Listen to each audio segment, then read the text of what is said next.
Hi, my name is Nonhle and I am the CEO and co-founder of Girl Boss. I'm currently an editor-in-chief actually, and I'm a student at UCT, currently studying film and media. We initiated and conceptualized Girl Boss in the hopes to motivate and inspire young girls.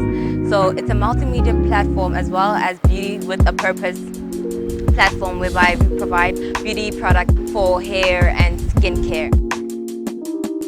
The multimedia form of it comes in the sense of content. We create content, we attend events, we sponsor events that are led by women. We just try our utmost best to encourage and support females, mostly black females in South Africa. So it's basically about trying to own the space that the space that men occupy the most. Is trying to fit the woman in so that she can also find herself in a leadership position. So we're all about motivating, inspiring, providing opportunities for leadership, for learning, for education, and creating opportunities for most black girls. What we have today here is an event called Bossing Up Events, an initiative by Girl Boss, and it's basically like the word says, bossing up. What can a woman or girls between the ages of 16 and 25 do to create better opportunities for themselves in the future? So instead of just going to school, getting your degree, and then finding yourself in a position to look for a job and most likely finding yourself in a position where it's difficult to find or secure a job or the bag. So Girl Boss helps you create and expand your portfolio so that you are more employable. They started showing my products to people, how they work, and slowly but surely that's how people came to know about my products. And by 2014, 2015, Afro Botanics was now at Game, Pick and Pay, and eventually at Clicks. And we are now doing amazingly. But the point is, I could have quit in 2013, 2012, when I had lost everything. In fact, I thought about it. You know, it's so hard to go from a point where you have everything. You know, you can pay for a holiday overseas to now having to ask your sister, Businkala, 40 rand, I want to buy pads. It was really, really hard. And it took a lot for me to understand and stick to my vision. And that's the thing about starting a business. For those of you who want to start a business when you leave here, don't go into a field because people tell you there's opportunities there. People tell you, "Hayibo, sibongile, i-trucking, thenga i-truck wena, noma kanjani utothola i-contract yekutransporta i-coal." Or batakutshela ukuthi, "Hayi, sibongile, oh ekhaya kini there's a farm. No, hlanyela mangoza. Bomangoza bayabathenga futhi bahamba ngemali." If that's not your passion, I promise you, you will not be able to stick it out. Because in business, in entrepreneurship, there is no overnight success. I know everyone's talking about entrepreneurship. Government is trying to push us into entrepreneurship as if it's the easiest thing to do, but it's not. But luckily for you guys, you are living in an age now where digital is easy. Your phone is on your fingertips. And, you know, when I think about y'all's journey, I'm like, her business didn't require much. It was just a phone and data. I have a factory now. I had to look into spending money, buying and ensuring I've got stock, buying machinery.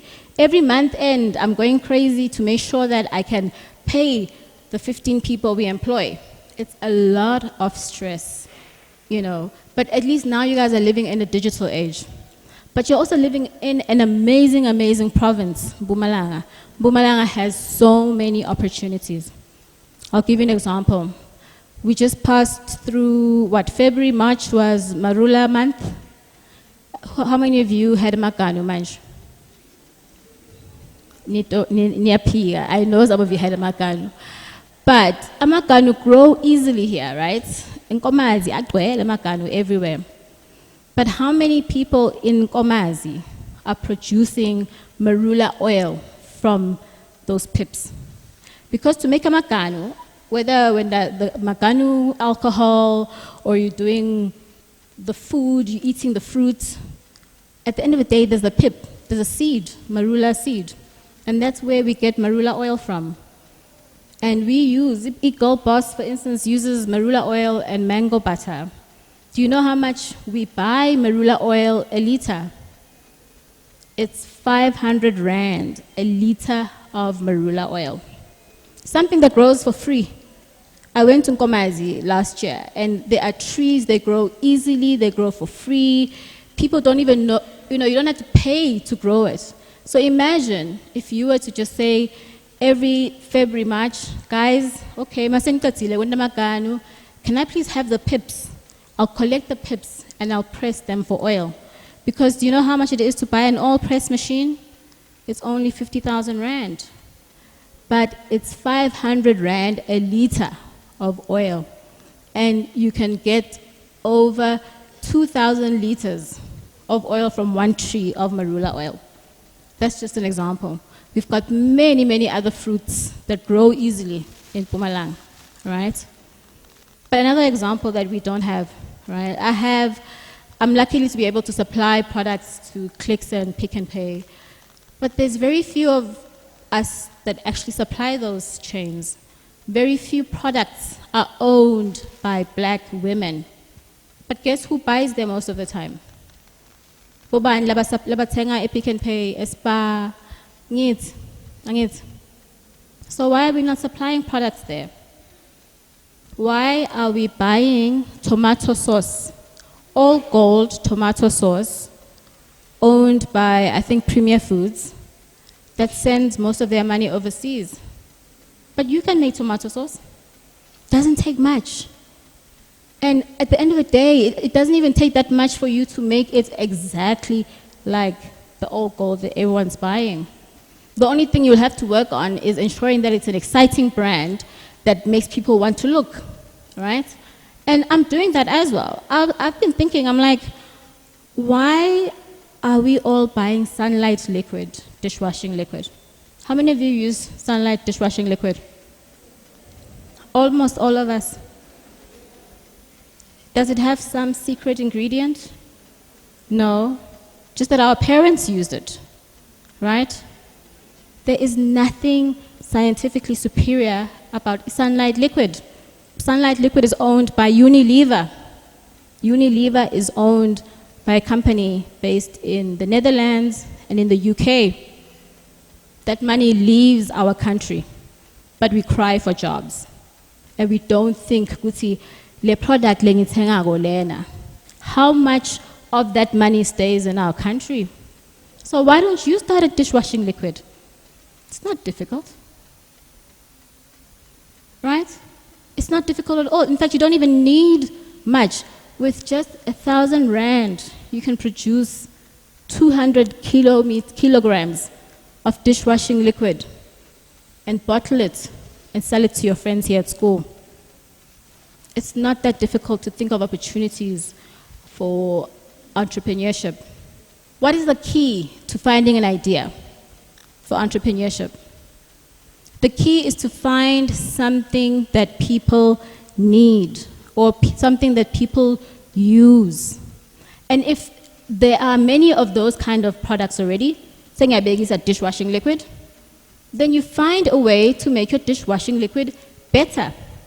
So you make a dishwashing liquid that is better for the environment, or it lasts longer, or it's thicker so that when you press it, it doesn't run out so much. So a person can use 1 liter a month.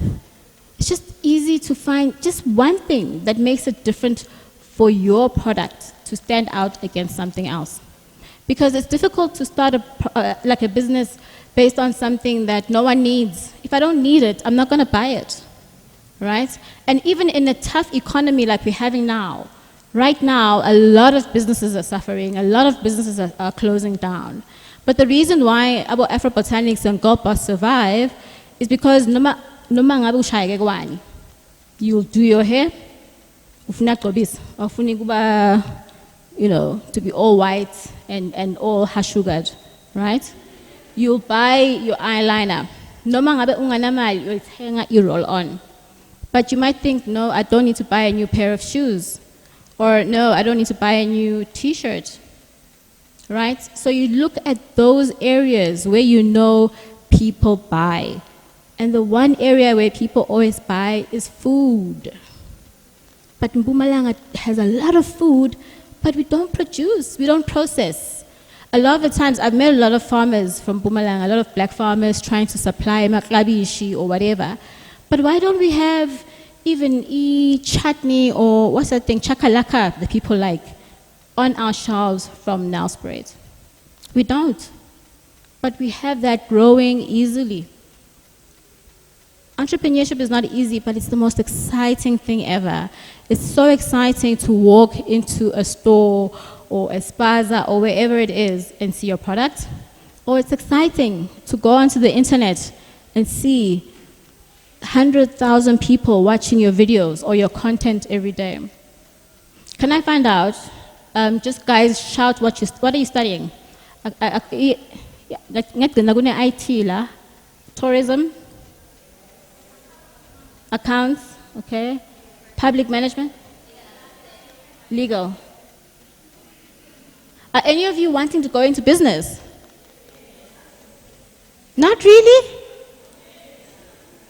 Guys, can I see you raise your hand if you want to go into business? Okay, now I'm excited, now I'm inspired. Yeah.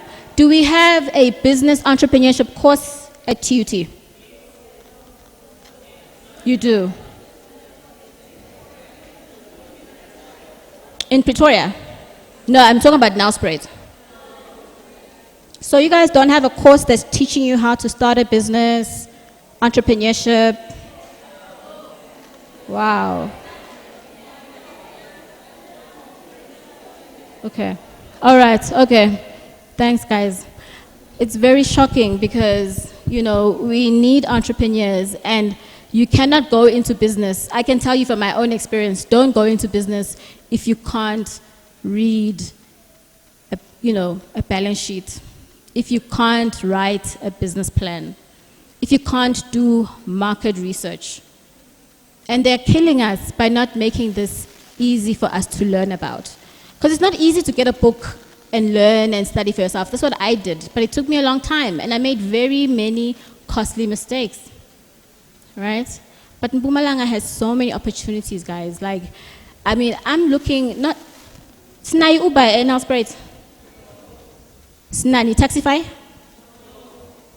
Do we have a local type of Taxify? Who are the IT students here? Nelspurit TUT doesn't do IT anymore. Wow, guys. Where are your... We don't have management here. That's not fair. Because, I remember, now IT used to be big here. My husband studied here and he did IT, Lana, and he's amazing at doing different types of systems. But why isn't anyone doing a Nelspurit version of Uber? Right? There's many ideas we can look into, guys. And there's a guy I know who started an Uber type app in Joburg. But unfortunately for him, he couldn't compete with Taxify or Uber. But wouldn't it be convenient to have Uber like Nelspurit? Okay. Mpumi, why haven't you started an Uber type app in Nelspurit? For Nelspurit. But anyway, guys, one of my opportunities in Nelspurit, money, not just in IT or Uber or even in tourism.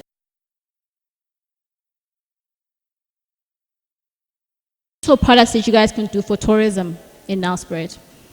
But my point of coming up today was because there's a lady, Dimpo, who was supposed to come speak on how she made it from Nelspurit and is now on Sievendelaan and all of these other shows. But she wasn't able to come because last night they decided late to shoot today, so she wasn't able to come. So it wasn't my space because I'm 41. And all of the people who have been speaking today are under 30. And we wanted people who you can relate to come and speak to you guys about how they made it and their journey. But my journey also hasn't been easy, so I think you might have been able to learn from it. and be inspired a bit to see that business can set us free as black women, and that if we continue supporting each other as black women, there is a lot that we can do. And I believe in the black female collective. Thank you so much for coming through, guys. Thank you. But more than anything, we also encourage developing skills that can help you build your own brand, become a leader, become a trailblazer, become a game changer. So the event that we had at TET in Nelspurit today, the 2nd of May, is basically getting women that are doing well in their careers from different avenues. We look at social media, we look at being a buyer in corporate, we look at entrepreneurship, and trying to see how these women have owned the spaces and became game changers and trailblazers, and how they can pass on that knowledge to the normal girl who's trying to make it but is not finding the opportunities or avenues. So yeah, that's Girl Boss for you, and this was Bossing Up, our 2nd edition. Another one's coming soon. Hopefully we'll have one in Swaziland as well. So yeah, that's Girl Boss. Checking out Nonhle. Again, the altar call, guys. I just want to tell you something. Opportunities are like doors, right? One of my favorite guys is Bishop Tudo Bismarck, and he talks about the types of doors that you come across. Kunale minyango le ebang na ufika ubuka lo mnyango ubhalwe staff only. Ukabona nabaqhamuka la labasebenza khona bathi tit bangene bavumbuke ngale, right? Ithi uthi why babhale staff only, because vela ngiyati le code. That's exactly why, because if you knew the code, you could access some doors. Opportunities ayafana naleyo mnyango. Right now, the only code is a question, and there's no stupid question. And you can't access the door because you don't have the code. A simple question, and you miss out on opportunity. You miss out on a potential partnership in the future. You miss out on a certain insight that people pay to get. I'm going to take the 2 questions. Hands up. There's a 3rd one over here. Going once, going twice, and the lady in the cap who's trying to decide. All right, Nonhle. There. All right, we'll start at the back. Hi, I'm Angel Ngumalo. My one question is, we hear you, you've done it, you are where some of us would like to be, but then do you guys offer a support structure? You know, with some people trying to be entrepreneurs, a self-help book, because this is what I've been through, this is how you can avoid it in order for you to make it. That's my question, thank you. All right, I'm just going to take the round of questions, at least 2, because I think that one is applicable to all our guests here. Hello, I'm Patience. This is to all the people that spoke. I wanted to know, you know, when starting a business, there's always going to be obstacles hindering you from achieving your goal. Besides achieving your end goal, you had things that stopped you from, which demotivated you from achieving your goal. What would you say to a person who wants to start up their own business or has an idea of where they want to go in life, but are not really motivated by the people around them? What would you say to that person? All right, and the last one over here. We're going to take the last question, Lapambi.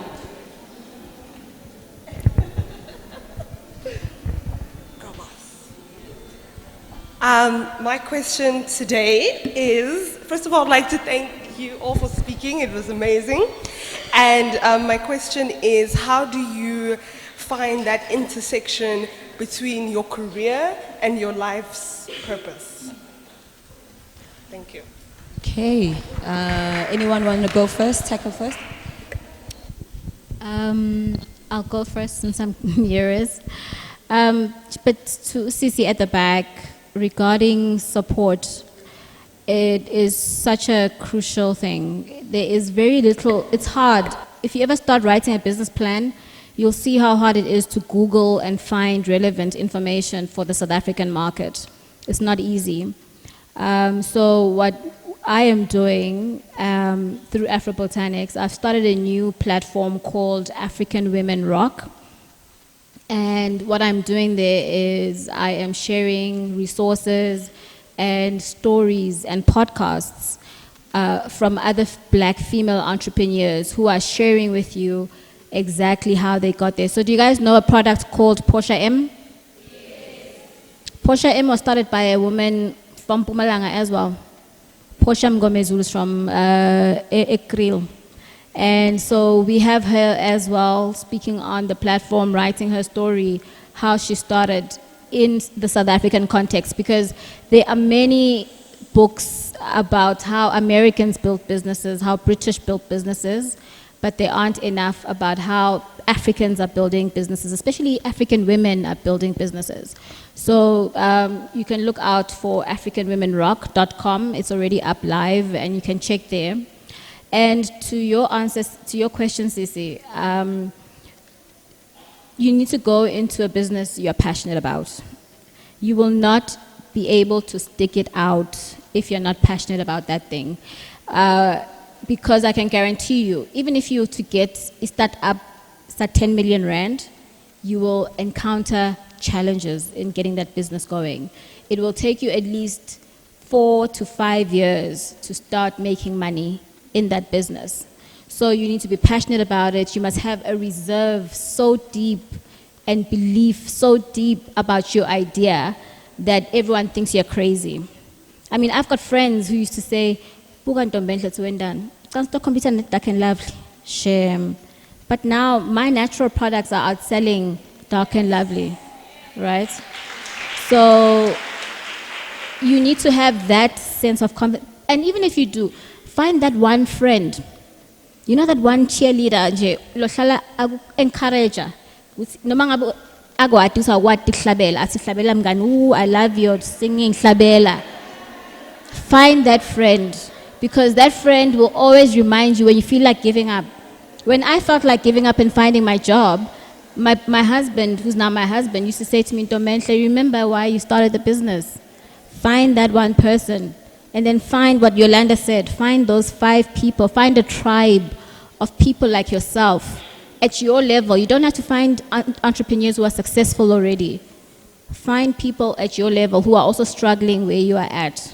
That's what really helps. But find that thing that you're passionate about.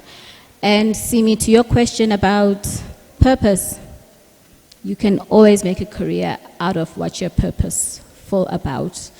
And sometimes, I think maybe at your age, 21, 20, 19, 20, 21, 22, sometimes you've forgotten what you're passionate about, right? Maybe you used to like Dlala Mkoko, Mwasemngane, you could play. Did you guys used to play Mkoko? No. You used to play in Shumbu. No, these kids were advanced. Maybe you used to play Inketo. How many of you used to play Inketo? At least. If let's say you used to play Inketo, and that's the thing you wanted, you played every day, was something you're passionate about, there's no reason why you can't find a way to make a career out of it.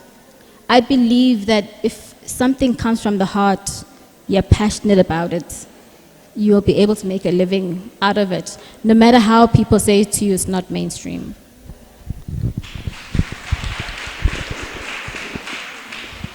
I'm trying to remember the first question. Self-help books. Okay.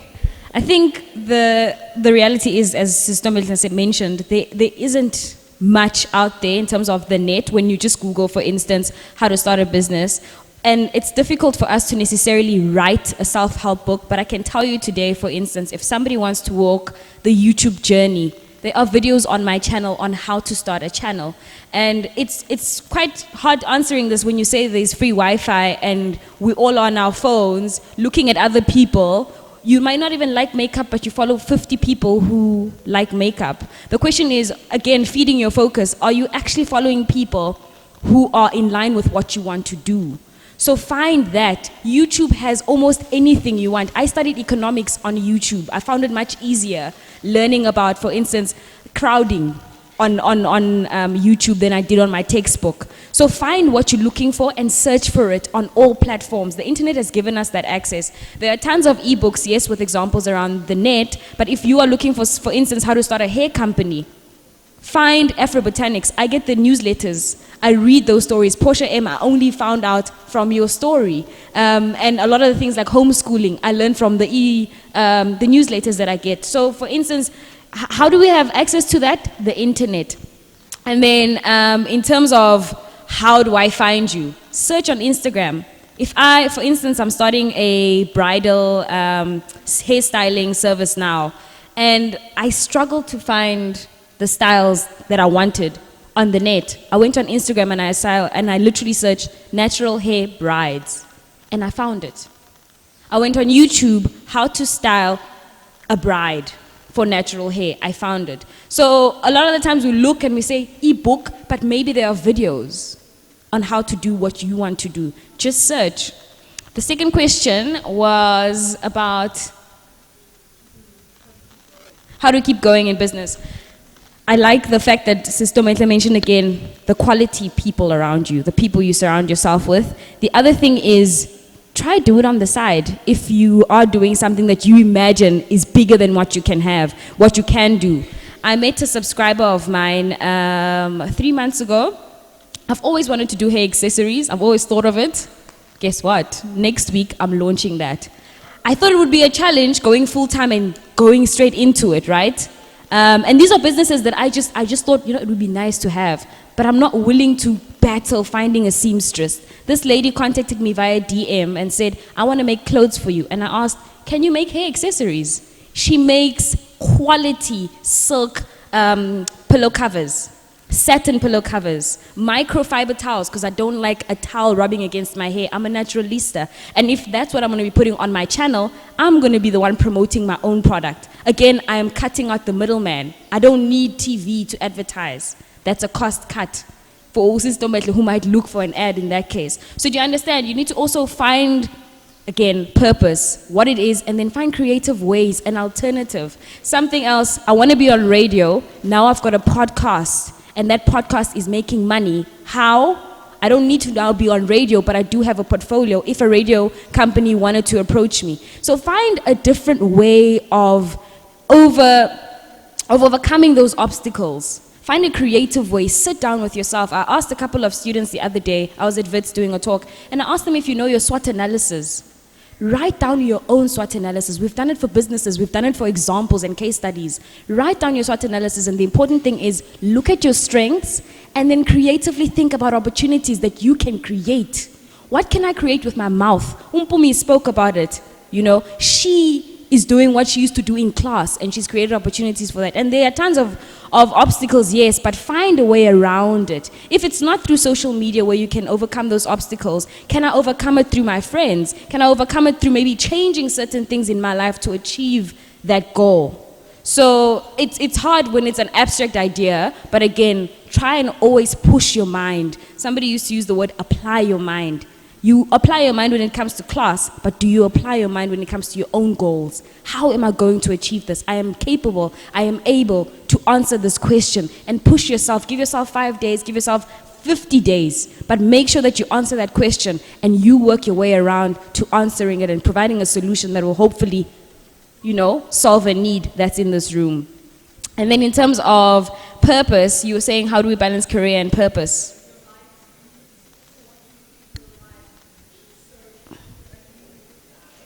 What it should serve. Ooh.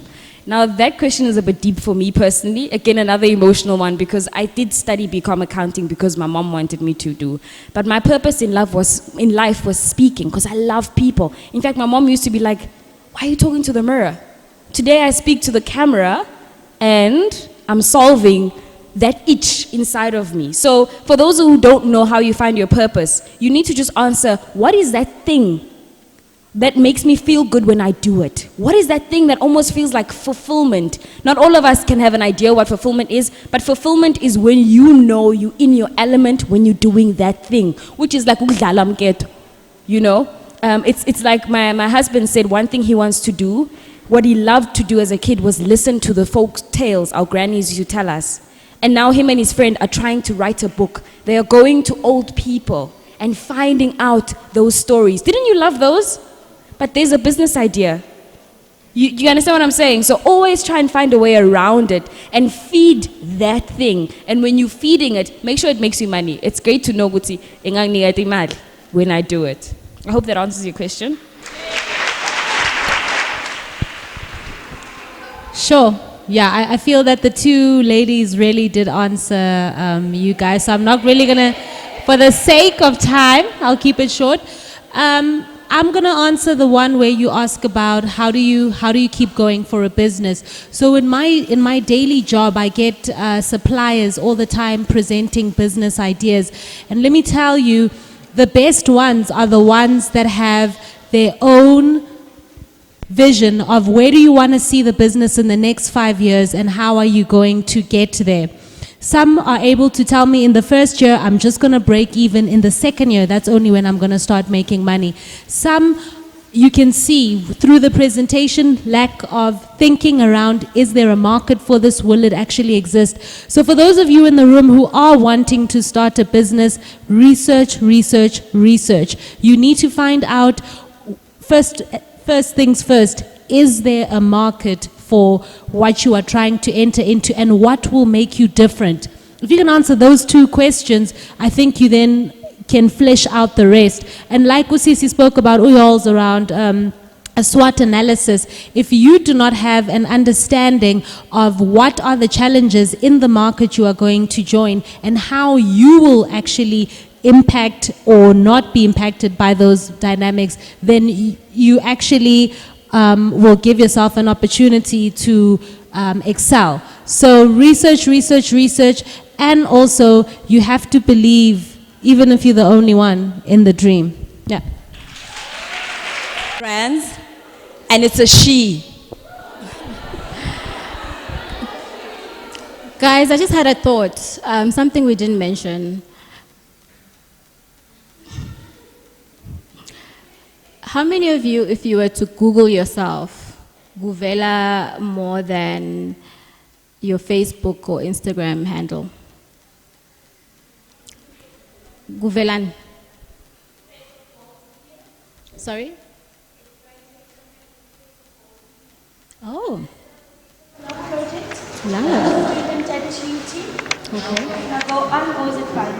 Love it. Guys, you know, the internet and social media are it's the new CV. When people apply for jobs now, we Google them, right? So I wanted to give you an opportunity for you to build on your CV. Girl Boss isn't just about selling products. If you go onto the website, you'll see it's a multimedia platform where, you know, we've got young women generating content of all sorts, right? Content on fashion, on makeup, on relationships, on health, on politics, or anything.